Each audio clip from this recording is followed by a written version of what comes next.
Adamдын жашоосунда проблема сөзсүз түрдө болот, ансыз болбойт.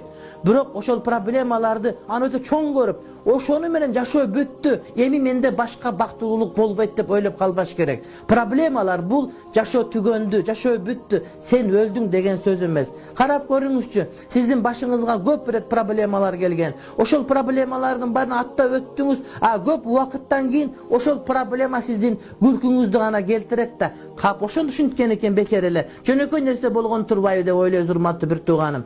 Демек, проблемаларды, капа болгонду, кайгыланууну, башка түшкөн кайгы, касирет, кыйынчылыктардын бардыгын, бакытсыздыктын баарын, урматтуу бир тууганым, бактылуу болгонго аракет кылып, ошол нерсеге буруп жиберишибиз керек болот. Кайгы дагы, кубаныч дагы адам үчүн берилген. Кудай Таалам адамга кайгы бергенде, аны жөндөн жөн берген эмес, балки мына ошол кайгы менен өзүн курчутсун, өзүн оңдосун деп, урматтуу бир тууганым, ошон үчүн берген.